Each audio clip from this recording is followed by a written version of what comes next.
नमस्कार, मी रुशाली यादव सारंग TV9 विशेषमध्ये आपल्या सर्वांचं स्वागत। एरवी कधी भ्रष्टाचार व गैरव्यवहाराच्या आरोपानं चर्चेमध्ये न आलेला वारकरी सोहळा पहिल्यांदाच वादात आलाय। लातूरमध्ये पादुका दर्शन सोहळा म्हणून एका कार्यक्रमाचं आयोजन केलं गेलं, मात्र आयोजनाचा प्रमुख आणि कथित महाराजच गायब झाल्याचा आरोप होतोय। तब्बल 2.5 कोटीहून जास्त रुपयांचा अपहार झाल्याचेही आरोप केले जात आहेत। पाहूयात।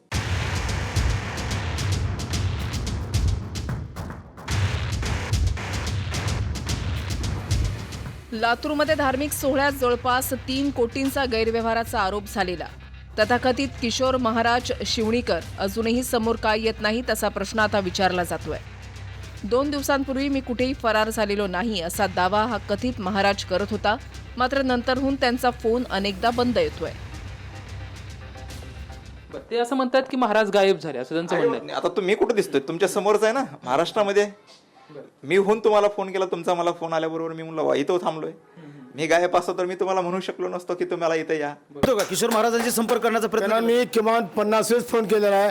त्याच्या नावाने प्रॉपर्टी परवा बघितलेली आहे, 2 कोटीची प्रॉपर्टी घेतली, याच्या मुलाच्या नावाने त्यांनी 25 लाख RTGS केलेला आहे। तेव्हापासून त्यांना संपर्क करतोय, त्यांचा फोन लोकेशन लागत नाही। लातूरमध्ये विविध संतांच्या पादुका दर्शन सोहळा आणि कीर्तन सप्ताह भरवला गेला। त्याचा प्रमुख आयोजक हाच किशोर बाबा शिवणीकर होता। 10 दिवस कार्यक्रम चालला। रोज लाखोंच्या संख्येनं लोक इथे आले। कोट्यवधींचं दान देणग्या जमा झाल्या। आता त्याच देणग्यांच्या रकमेवरून किशोर बाबा शिवणीकरवर आरोप होत आहेत। देणगीचा हिशोब न देताच किशोर शिवणीकर नावाचा बाबा बेपत्ता झाल्यानं आयोजन समितीसह हजारो वारकऱ्यांमध्ये संतापाची लाट आहे। आणि पुढील हिशोब वाचण्याची विनंती आदरणीय किशोर महाराजांना करतो। मंडप खर्च 55 लाख रुपये, गायक वादक तुतारी 8,13,000, कीर्तनकार महाराज काकडा प्रमुख 5,68,000 रुपये, स्क्रीन 8,50,000 रुपये, टॉयलेट 26,92,000 रुपये, साफसफाई कर्मचारी 2,41,000, आचारी 12 लाख रुपये, साऊंड सिस्टीम 5 लाख रुपये, किराणा 34,06,000 रुपये, डिझेल बिल 2,48,757 रुपये, छप्पाई 3,22,120, इलेक्ट्रिकल देपी 4 लाख रुपये। तो सर्व हिशोब पाहण्यासाठी सगळी लातूरची मंडळी होती आणि मी माझ्या खर्चीनेच आलो, माझ्या खर्चीनेच गेलो। माझ्या काल्याच्या कीर्तनात त्यांनी हिशोब वाचून दाखवला। उरलेली रक्कम आम्ही भंडारा डोंगराला नेऊन देतो म्हणले।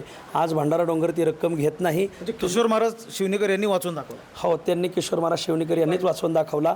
पण मी ज्ञानेश्वर माऊली कदम, रामदास महाराज मोरे देहूकर, आदरणीय भंडारा डोंगराचे विश्वस्त डमाले मामा आणि आदरणीय माणिक महाराज मोरे, आम्ही सगळी मंडळी आमच्या खर्चीनेच आलो। 15 दिवसांपूर्वी राष्ट्रवादी शरद पवार गटाच्या विकास लवांडेंनी वारकरी पंथातले घुसखोर म्हणून 20 जणांची यादी प्रसिद्ध केली होती। त्या यादीतही या कथित किशोर शिवणीकर बाबाचं नाव होतं। स्वतःला हरिभक्त पारायण म्हणवणाऱ्या या बाबाचे कमरेला पिस्तूल लटकवलेले फोटो आणि व्हिडिओ व्हायरल झालेत। वारकरी संप्रदायातील ज्या मनुवादी आणि धर्मांध विचाराच्या, वर्णवर्चस्ववादी विचाराच्या घुसखोरांची आम्ही यादी जाहीर केली होती। त्यातलेच किशोर शिवणीकर नावाचा एक गुंड प्रवृत्तीचा पिस्तुल्या वारकरी, ढोंगी वारकरी, भोंदू वारकरी लातूर जिल्ह्यातल्या एका सप्त्यामध्ये आर्थिक घोटाळा करून पैसे घेऊन फरार झाला होता। त्याचा हिशोब नाहीये।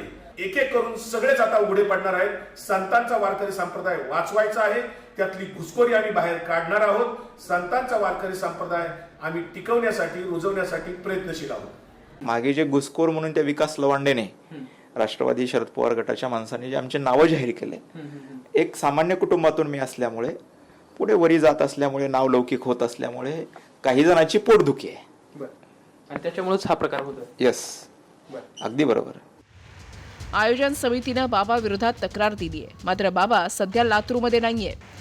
ज्या संतांच्या पादुका लातूरमध्ये आणल्या होत्या त्या संतांच्या वंशजांनीही या साऱ्या प्रकाराशी आमचा काहीही संबंध नसल्याची भूमिका मांडली आहे। हिशोब मागणाऱ्यालाच बाबा शिवणीकर धमक्या देत असल्याचेही आरोप होऊ लागलेत। महेंद्र जोंधळे, TV9 मराठी, लातूर।